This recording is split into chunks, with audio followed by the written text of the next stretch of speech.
The bullet grazed Eliza Webb's shoulder as she dove behind the overturned wagon, her heart hammering so hard she thought it might crack her ribs. And in that moment, she realized her father's debts had finally caught up to them both. San Angelo, Texas blazed under the merciless July sun of 1878, dust swirling through the main street like angry ghosts. Eliza pressed her hand against the shallow wound, feeling the warm trickle of blood seep through her threadbare calico dress. The men shouting behind her were getting closer, their boots thundering against the packed earth. She had known this day would come eventually. Her father had borrowed money from the wrong people, gambled it away, and then died conveniently before he could pay it back. Now they wanted their due from her. She squeezed her eyes shut, waiting for the inevitable when a single gunshot cracked through the air. Then another. The shouting stopped abruptly, replaced by the sound of bodies hitting the ground and horses whinnying in panic. "Madam, you can come out now. They are gone." The voice was deep, steady, and surprisingly gentle. Eliza opened her eyes and peered around the wagon. A tall cowboy stood in the middle of the street, his gun still smoking in his right hand. He wore a dusty brown Stetson that shadowed his face, but she could see the strong line of his jaw and the concern in his eyes as he holstered his weapon and walked toward her. "Are you hurt bad?" he asked, kneeling beside her. Up close, she could see he was perhaps 25 or 26, with sun-weathered skin and dark brown hair that curled slightly at his collar. His eyes were a striking hazel, flecked with gold that caught the sunlight. "It is just a graze," Eliza managed, though her voice shook. She was 22 years old and had survived plenty of hardships, but being shot at was a new and terrifying experience. The cowboy pulled a clean bandana from his pocket and pressed it gently against her wound. "That is going to need proper tending. Let me take you to Doc Harrison." "I cannot pay him," Eliza said quickly, shame burning her cheeks. She had exactly 17 cents to her name and a shack at the edge of town that the bank would probably seize within the month. "Do not worry about that." He helped her to her feet with surprising care, his hand steady under her elbow. "I am Dalton Hayes, by the way. I work the cattle ranch north of town. Eliza Webb." She swayed slightly, whether from blood loss or shock she could not tell. Dalton caught her smoothly, his arm going around her waist. "Easy now. Doc's place is not far." As they walked slowly down the dusty street, Eliza became aware of people staring from doorways and windows. She had grown accustomed to those looks over the years. The pitying glances, the whispers behind hands. Poor Eliza Webb, plain as a fence post, stuck caring for a drunk father until he drank himself to death. She had heard the words so many times they had become part of her internal landscape, an unquestioned truth like the rising of the sun. Her mother had died when she was 6, and she barely remembered her face anymore. Her father had been too lost in his bottles and cards to notice his daughter was growing up. Nobody had ever taught her to fix her hair in those elaborate styles other women wore, or how to walk with grace, or what dress colors might suit her. She owned 3 dresses total, all of them faded and mended countless times. Her dark blonde hair hung in a simple braid down her back, practical and unremarkable. Her face was sun-browned from working in the small vegetable garden behind her shack, her hands calloused and rough. Doc Harrison was a kindly man in his 60s who asked no questions as he cleaned and bandaged her wound properly. Dalton waited outside, and when they emerged, he was leaning against the porch post, his hat tilted back. "All fixed up?" he asked. "Yes, thank you, and thank you for helping me." Eliza shifted uncomfortably, unsure how to navigate this situation. Men did not generally go out of their way for her. "I should let you get back to your business." My business can wait." Dalton fell into step beside her as she started walking toward the edge of town. "Those men who were after you, do you know why?" Eliza debated, lying, but what was the point? "My father owed money to some men in San Antonio, gambling debts. He died 3 months ago, and I suppose they decided I should pay instead. That is not how the law works." "The law does not much concern itself with people like me, Mr. Hayes." "Dalton," he corrected. "And maybe it should." They reached her shack as the sun began its descent toward the horizon, painting the sky in shades of orange and pink. Eliza felt a familiar wave of embarrassment at the state of her home. The roof needed repair, the porch sagged on one side, and the whole structure looked like a strong wind might knock it over. It probably would have, if not for the repairs she had managed herself with scrap wood and determination. "This is where I live," she said unnecessarily. "Thank you again for everything. I am sure you have somewhere to be." Dalton studied her for a long moment, and Eliza braced herself for whatever cutting remark might come. She had heard them all. Instead, he said something that made her breath catch in her throat. "You have the most beautiful eyes I have ever seen, like the sky just before a storm." Eliza stared at him, certain she had misheard. "What? Your eyes?" he repeated calmly. "They are beautiful, gray-blue like storm clouds." Unusual and striking. Heat flooded her face, and she did not know whether to laugh or cry at the obvious lie. "You do not need to mock me, Mr. Hayes. You have already done your good deed for the day." His expression shifted to confusion, then understanding, then something that looked almost like anger, though not directed at her. "I am not mocking you, Miss Webb. I do not say things I do not mean. I should go inside." Eliza fumbled with her door, desperate to escape this bizarre and uncomfortable conversation. "Good evening." She shut the door perhaps more firmly than necessary and leaned against it, her heart racing again. Beautiful. Nobody had ever called her that, not once in 22 years. Why would he say such a thing? Was it pity? Some kind of game? She touched her face, feeling the familiar contours, the straight nose that was too long, the mouth that was too wide, the unremarkable everything that had always defined her. The next morning, Eliza woke to knocking at her door. She opened it cautiously, half expecting those debt collectors to have returned with reinforcements. Instead, Dalton Hayes stood on her porch, holding a basket covered with a red checkered cloth. "Good morning," he said cheerfully. "I brought breakfast, biscuits and jam from the ranch cook. She makes them better than anyone in 3 counties. "Why?" Eliza asked, bewildered. "Because a beautiful woman should not have to worry about breakfast after being shot at." He said it so matter-of-factly, as if it were the most obvious thing in the world. There was that word again. Beautiful. Coming from his mouth, it sounded almost believable, which made it all the more painful. "Mr. Hayes, Dalton.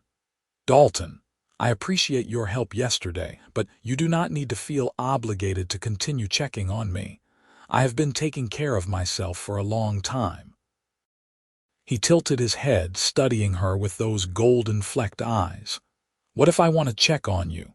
Would that be acceptable?" "Why would you want that?" "Because you are beautiful, kind, and clearly stronger than half the men in this town, and I would like to know you better." Eliza felt tears prickling behind her eyes, which was ridiculous. She never cried. "Please stop saying that." "Saying what?" "That I am beautiful. I know what I look like. I own a mirror." Dalton set the basket down carefully on the porch railing and stepped closer, though he maintained a respectful distance.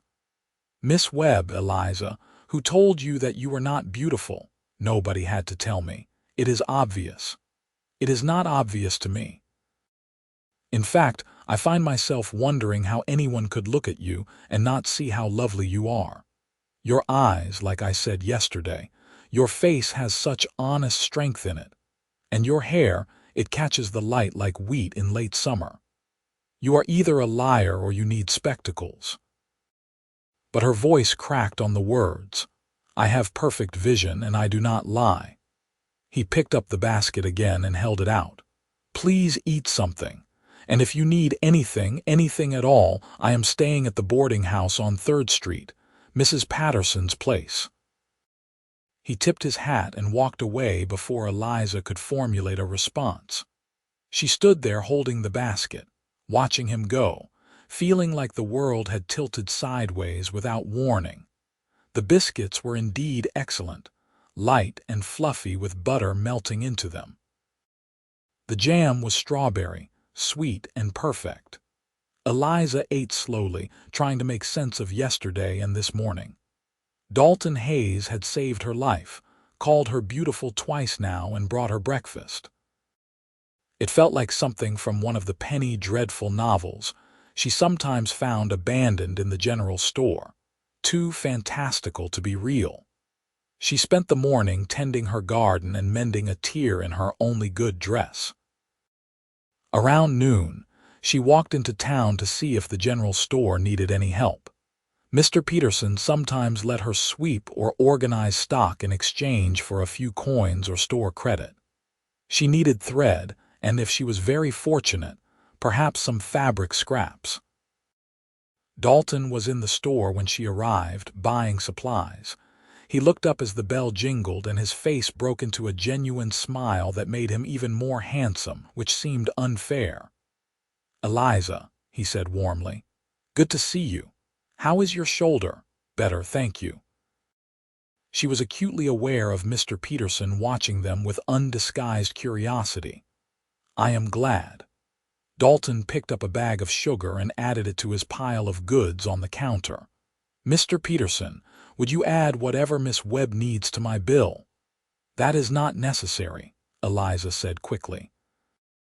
"Consider it repayment for the pleasure of your company yesterday.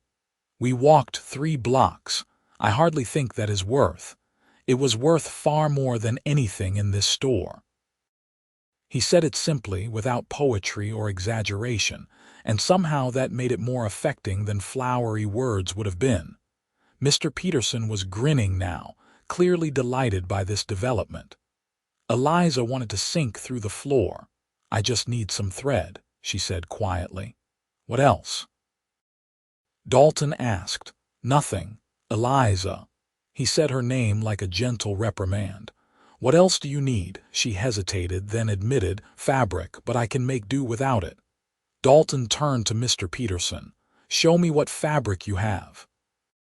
10 minutes later, Eliza left the store with thread, 2 yards of serviceable blue cotton, a length of green ribbon that Dalton had insisted matched her eyes, a bar of lavender soap, and a packet of pins. She felt overwhelmed and confused, and something else she could not quite name. Dalton carried the parcels for her, walking beside her through the afternoon heat. "You do not have to accept charity if it bothers you," he said, "but I hope you will accept gifts from someone who admires you. Why do you keep saying these things?" The question burst from her before she could stop it. He stopped walking and turned to face her fully. "Because they are true. Because I think nobody has ever said them to you before, and that is a tragedy that should be corrected. You do not even know me. Then let me know you better. Have dinner with me tonight. Mrs. Patterson sets a good table and she always makes extra. I cannot just show up at a boarding house for dinner." "Yes, you can. I am inviting you. Mrs. Patterson would be delighted. She is always telling me I need to socialize more." His eyes held a hopeful warmth that made it hard to keep refusing. "Why are you doing this?" Eliza asked, her voice small. "Because from the moment I saw you, brave and hurt and still defiant behind that wagon, I could not stop thinking about you. Because when you looked at me with those storm sky eyes, something in my chest shifted. Because you are beautiful, Eliza Webb, and I want you to believe it as much as I do." Nobody had ever spoken to her like this. Nobody had ever looked at her like this. She did not know what to do with it, how to hold it, whether to trust it. "Just dinner," Dalton said. If you hate every minute of it, I will not bother you again, though I hope you will not hate it. All right, Eliza heard herself say. Just dinner. His smile was like sunrise, bright and warm and full of promise. Mrs. Patterson turned out to be a round, motherly woman in her 50s who took one look at Eliza and declared she was far too thin and needed feeding up properly. The boarding house dining room was clean and comfortable, with 6 other boarders gathered around the long table. Dalton introduced Eliza to all of them, his hand resting lightly on her back in a way that felt protective rather than presumptuous. The food was hearty and plentiful, fried chicken and potatoes and greens from Mrs. Patterson's own garden. The conversation flowed easily, the boarders swapping stories about their days. Dalton worked for the Running Horse Ranch, Eliza learned, managing their cattle operations. He had come to San Angelo 6 months ago from Montana, looking for steadier work and warmer winters. And have you found what you were looking for? Mrs. Patterson asked him with a knowing twinkle in her eye. Dalton glanced at Eliza. I think I might have. Heat crept up Eliza's neck, but it was not entirely unpleasant. After dinner, Dalton walked her home through the cooling evening. The sky was scattered with stars, bright and infinite. Thank you for dinner, Eliza said as they reached her shack. It was nice, the food and the company. You are beautiful when you smile, Dalton said. It lights up your whole face. There it was again, that word. But this time something small and fragile inside her wanted to believe him. I should go inside. May I see you tomorrow? He asked. You are very persistent. Only when something matters. He tipped his hat. Good night, Eliza. Sleep well. She dreamed that night of hazel eyes and gentle words and woke feeling foolish but also something that might have been hope. Dalton appeared the next morning with fresh bread and butter. And the morning after that with coffee and eggs.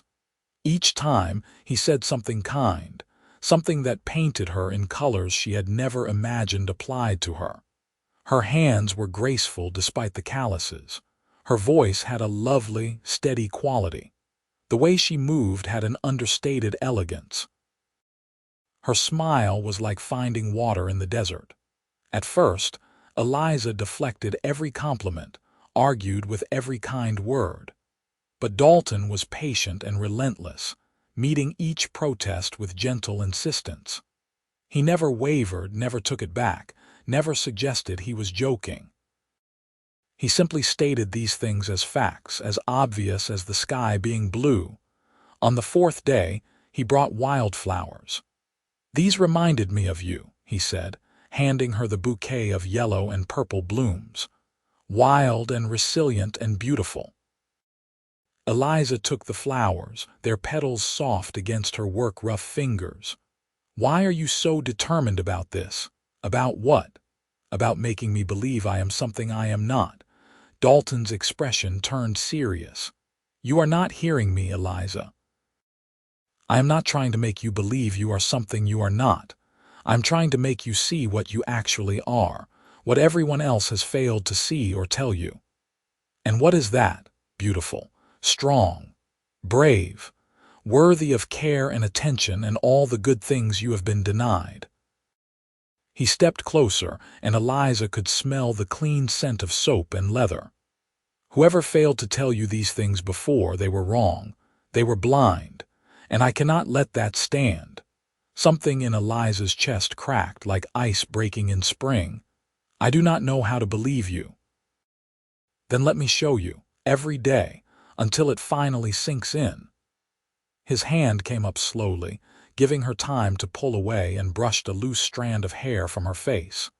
You are beautiful, Eliza Webb, and I am going to keep saying it until you believe me. Tears did come then, sliding down her cheeks before she could stop them. Dalton caught them gently with his thumb, his touch achingly tender. Why are you crying? Because nobody has ever been this kind to me. Because I do not know what to do with it.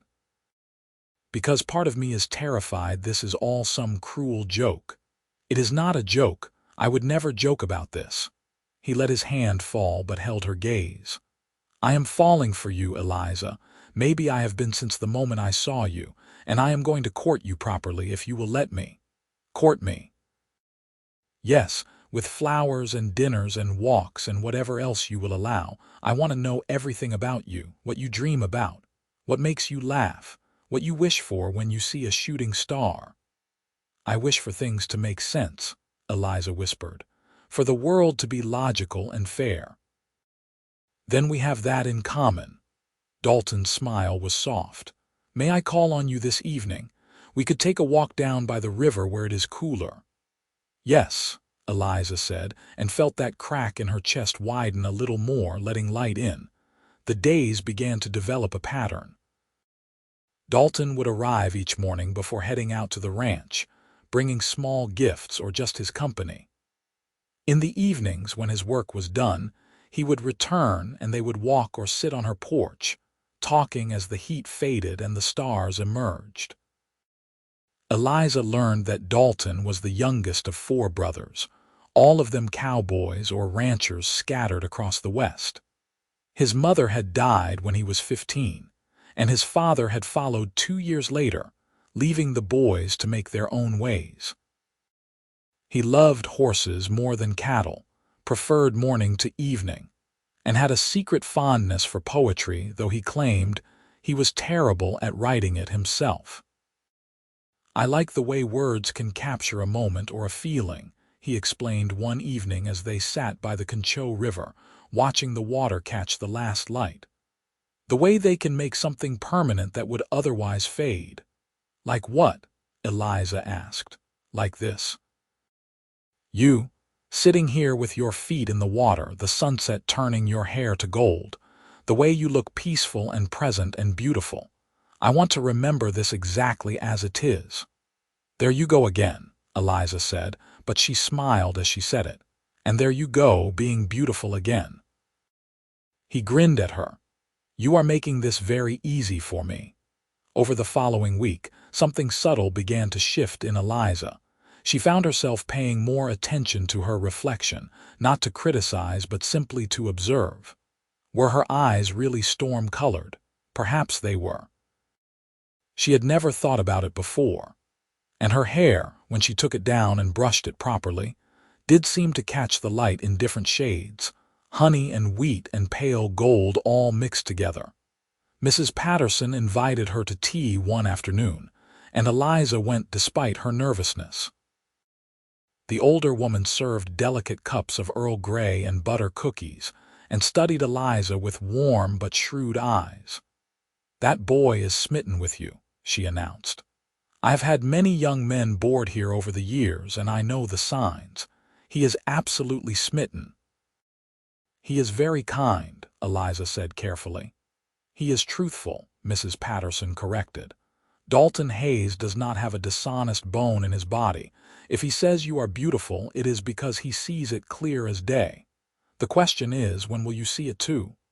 Eliza turned her teacup in her hands. I am trying. It is hard to undo 22 years of thinking one way. I imagine it is. But let me tell you something, dear. Beauty is not just about features, though you have perfectly lovely features. It is about spirit and strength and how you move through the world. I see the way you hold your head high even when things are difficult. I see how you work that little garden of yours, coaxing life from stubborn soil. I see your kindness to Mrs. Chen at the laundry, how you always help her carry her baskets even though you have your own burdens. That is beauty, Eliza, the real kind, and Dalton sees it all. Eliza felt tears threatening again. Thank you, she managed. Mrs. Patterson reached across the table and patted her hand. You deserve good things, dear, and that young man is a very good thing indeed. Do not let fear talk you out of happiness. That evening, Dalton brought her a book. I remembered you mentioned liking to read, he said, handing her a worn copy of Jane Eyre. This one always made me think about justice and love and people seeing each other for who they truly are. Thought you might like it. Eliza ran her hand over the cover. You have read Jane Eyre 3 times. I told you I like words. He looked slightly embarrassed. Is that strange? No, it is wonderful. She looked up at him, this cowboy who shot straight and read romance novels and saw beauty where others had seen nothing. You are wonderful. His expression softened. Eliza, you are the most beautiful woman I have ever known, inside and out. And one day, I hope you will believe that as completely as I do. I am starting to, she admitted quietly. When you say it, I am starting to believe it might be true. The joy that lit his face was worth more than any treasure. That is all I wanted, for you to see yourself the way I see you. And how is that? Extraordinary. He said it simply, without embellishment, and Eliza felt something bloom inside her chest, warm and bright and alive. 3 weeks after the day Dalton had saved her life, the debt collectors returned. Eliza was in her garden when she heard horses approaching and looked up to see 3 rough-looking men dismounting in front of her shack. Her heart dropped. These were different men from before, harder and meaner looking. You Eliza Webb? The leader asked. He was broad-shouldered and scarred with cold eyes. Yes. You owe us $500, your father's debt. I do not have $500. I do not have $50. The man smiled without warmth.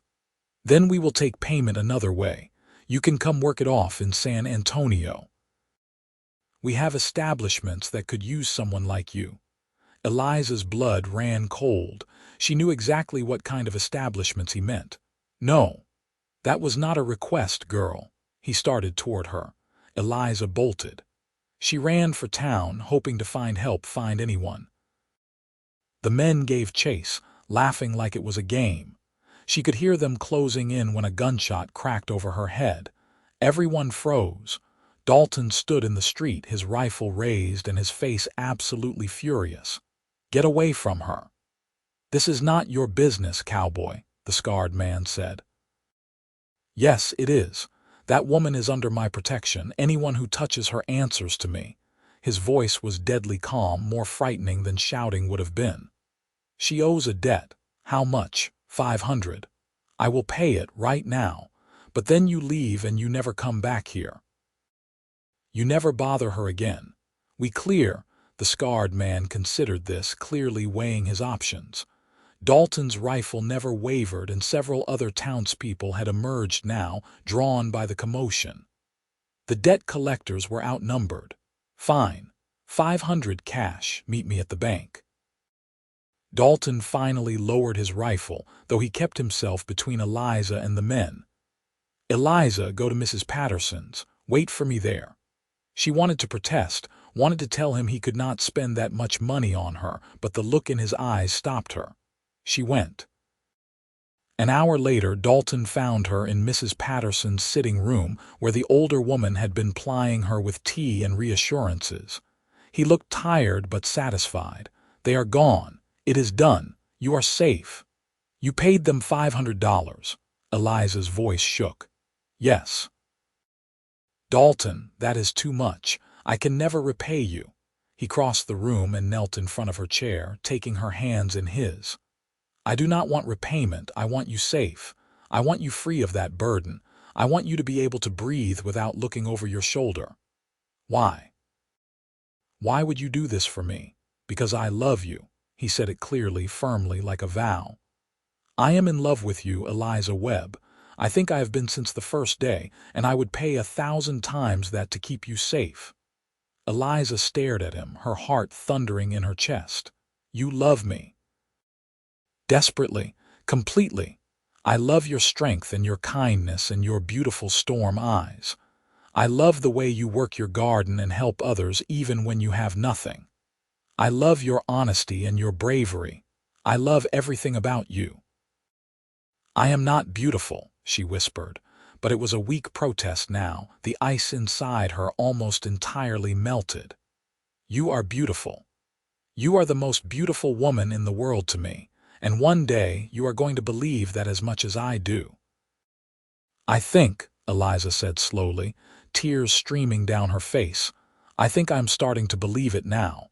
Because you see me the way nobody ever has, and when you look at me I feel beautiful, I feel worthy, I feel like I matter. You do matter, you matter more than anything." His thumbs brushed over her knuckles. "And I want to spend every day for the rest of my life making sure you know it. Are you asking me something?" Her voice trembled with hope and fear and love all tangled together. "Not yet. You deserve to be properly courted first. You deserve flowers and romance and time to be sure of your feelings. But yes, eventually I am going to ask you to marry me, if you will have me." "I will have you," Eliza said, laughing through her tears. "I love you too, Dalton Hayes. I think I started falling in love with you when you called me beautiful that first day and I realized you actually meant it." He stood and pulled her into his arms, holding her close. "You are beautiful, say it. I am beautiful. Again. I am beautiful." And this time she almost believed it. "Again," he murmured against her hair. "I am beautiful." And this time she did believe it, because Dalton believed it and he would not lie, because Mrs. Patterson believed it, because she could feel it in the way the world had shifted around her, the way people saw her differently now that she saw herself differently. Or perhaps they had always seen it, and she had simply been blind. "You are beautiful," Dalton confirmed, and kissed her forehead gently. "And I am the luckiest man in Texas." Mrs. Patterson, who had diplomatically vanished for this conversation, returned now with fresh tea and a knowing smile. "I assume congratulations are in order." "Not yet," Dalton said, grinning. "But soon." The next 3 months were the happiest of Eliza's life. Dalton courted her with determination and creativity. He took her on picnics by the river. He taught her to ride his horse, laughing when she proved to be a natural. He brought her books and flowers, and once, a beautiful hair comb made of tortoiseshell that she treasured like gold. He also introduced her to his life at the ranch, bringing her out to meet the other cowboys and the owner, a gruff but kind man named Samuel Garrett, who took one look at them together and declared Dalton had found himself a keeper. Eliza discovered she loved the ranch, the wide open spaces and the honest work. She helped in the kitchen when they needed extra hands, and the cook, a weathered woman named Martha, taught her things her mother never had the chance to teach her.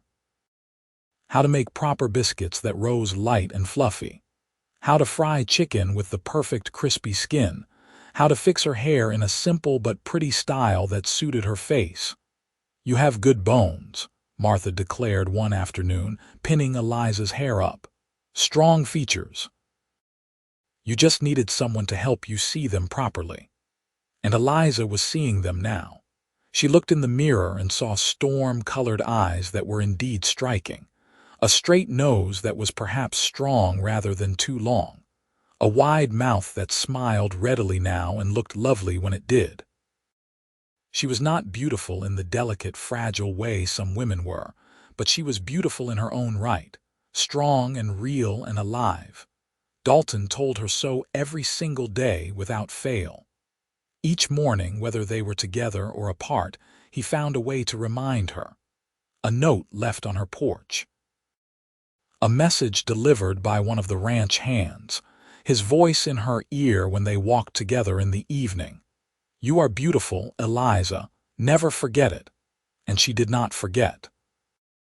She held it close, let it reshape her understanding of herself, let it heal the wounds left by years of neglect and silence.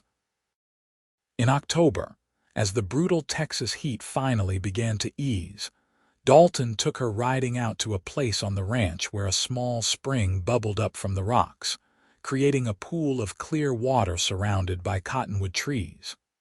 The leaves were turning gold, falling like coins onto the water's surface. "This is the most peaceful place I know," Dalton said, helping her down from the horse. "I wanted to share it with you." They sat by the water, and Dalton was quiet for a long moment, just watching the light play across the surface. Finally, he turned to her. "Eliza, I told you I would court you properly before I asked you the important question. I think I have been patient long enough." Her heart leaped into her throat. "Dalton." He pulled a small box from his pocket and opened it. Inside was a simple gold band with a small sapphire, the color of a stormy sky. "This reminded me of your eyes," he said. "Beautiful and rare and precious. Eliza Webb, I love you more than I thought it was possible to love anyone. You have made me happier these past months than I have ever been. You are strong and kind and brave and, yes, incredibly beautiful, though I know I may still have to remind you of that sometimes." She laughed, wiping at her eyes. "Will you marry me? Will you let me spend the rest of my life showing you how extraordinary you are?" "Yes," Eliza said, her voice thick with emotion. "Yes, absolutely yes." He slipped the ring onto her finger and it fit perfectly, like it had been made for her. Then he kissed her properly for the first time, sweet and gentle and full of promise. When they finally pulled apart, Eliza touched his face, marveling that this man, this wonderful man, had chosen her, had seen her, had loved her into loving herself. "You are beautiful," he whispered against her temple. "I know," she whispered back, "because you taught me to see it." They were married in November in the small church in San Angelo, with Mrs. Patterson and the ranch hands and half the town in attendance. Eliza wore a new dress made from pale blue fabric that Dalton had insisted matched her eyes, and Martha had helped her fix her hair in an elegant style woven through with white ribbon. When she caught sight of herself in the mirror before the ceremony, she barely recognized the woman looking back. Radiant, glowing, beautiful, Dalton cried when he saw her walking down the aisle, tears streaming unashamedly down his face. "You are the most beautiful bride in the history of the world," he told her at the altar, and she believed him. They moved into a small house on the ranch that came with Dalton's promotion to foreman, a position Mr. Garrett had been planning to offer him anyway, but accelerated when he learned about the wedding. The house had 2 bedrooms, a real kitchen, and a porch that overlooked the pastures where the cattle grazed. It felt like a palace to Eliza. She made it a home, hanging curtains she sewed herself and planting a new garden in the spring. Dalton built her a chicken coop, and they acquired 6 hens who provided fresh eggs every morning. Life settled into a comfortable rhythm of work and love and quiet happiness. Dalton never stopped telling her she was beautiful. Every morning, waking up beside her. Every evening, coming home from the range, when she was covered in flour from baking, when she was dusty from working in the garden, when she was dressed up for church or the occasional town social. He said it like a prayer, like a promise, like the fundamental truth it had become. And Eliza believed him. Fully. Completely. She saw it now when she looked in the mirror. But more than that, she felt it in how she moved through the world, how she held her head high, how she smiled at strangers and accepted compliments graciously. She was beautiful because she was loved, and because she finally loved herself. 2 years after their wedding, on a bright April morning, Eliza told Dalton she was expecting a child. He swept her into his arms, spinning her around until she laughed and begged him to put her down before they both got dizzy. "You are going to be even more beautiful pregnant," he declared. "Is that even possible? I think you might blind me with beauty." "You are ridiculous," she said, but she was grinning, ridiculously in love with my beautiful wife. Their son was born in December, a healthy baby boy with his father's hazel eyes and his mother's stubborn chin. They named him Daniel, and Dalton declared him the second most beautiful thing he had ever seen, right after his mother. Life continued in this blessed way. The ranch prospered. Eliza's garden grew. They added a daughter 2 years later, Emily, who had Eliza's storm-colored eyes and Dalton's sunny disposition. Then another son, William, who arrived with impressive lungs and an appetite to match. The children grew up hearing their father tell their mother she was beautiful every single day. It became as natural as breathing, as expected as sunrise. They learned from his example that love was something you spoke out loud, something you demonstrated constantly, something you never took for granted. Eliza taught her daughter what no one had taught her: how to see her own worth, how to recognize her own beauty, how to never wait for someone else to tell her she mattered. And she taught her sons to be like their father, to see clearly, to speak kindly, to love fiercely. On their 10th wedding anniversary, Dalton took Eliza back to the spring where he had proposed. The cottonwoods had grown taller, the water still bubbled clear and peaceful. They sat together as they had a decade before, older now but still completely in love. "Do you remember what I said to you the first day we met?" Dalton asked. "You said I had the most beautiful eyes you had ever seen." "Do you believe it now?" Eliza smiled, watching the light dance on the water. "I believe I am beautiful, not just my eyes but all of me, inside and out. Because you saw it when I could not, and you loved me until I could see it too. That is all I ever wanted." He kissed her hand. "For you to know your own worth, to see yourself as you truly are." "You saved me," Eliza said softly. "Not just from those men that first day, but from all the years of silence before. You gave me myself. How do I ever thank you for that? By being happy. By being exactly who you are. By waking up beside me for the next 50 years and letting me tell you that you are beautiful every single day. That seems manageable." She leaned her head on his shoulder, feeling the solid warmth of him, the steady beat of his heart. "I love you, Dalton Hayes. You are the best thing that ever happened to me. And you are the most beautiful thing that ever happened to me." They sat together as the sun moved across the sky. Two people who had found each other against the odds, who had built a life from honesty and persistence and love. Around them, the Texas landscape stretched wide and open, full of possibility, full of light. And in that moment, Eliza Webb Hayes knew with absolute certainty that she was beautiful. Not because of any single feature or quality, but because she was loved, and because she loved herself. Because she had learned to see through Dalton's eyes, and in doing so had finally learned to see through her own. The years rolled forward, each one adding its own texture to their story. The children grew tall and capable. Daniel became a rancher like his father. Emily married a schoolteacher and moved to Austin but visited often. William, their youngest, surprised everyone by becoming a doctor, the first in either of their families to attend university. Dalton's hair turned silver at the temples, then fully gray. Eliza's hands developed the age spots and wrinkles that came with a life well lived. They moved through the seasons together, through the changes that time inevitably brought. But some things never changed. Every single morning, Dalton still told Eliza she was beautiful. When she turned 40, then 50, when her hair began to gray and her face developed lines around the eyes and mouth, when her hands grew more gnarled with arthritis and her movements slowed. He said it like he always had, like an unchangeable fact, like the most obvious truth in the world. "You are beautiful, Eliza, more beautiful every day," and she believed him, still, always. On their 40th anniversary, their children and grandchildren gathered at the ranch for a celebration. The house rang with laughter and noise, children running through the rooms, adults swapping stories on the porch.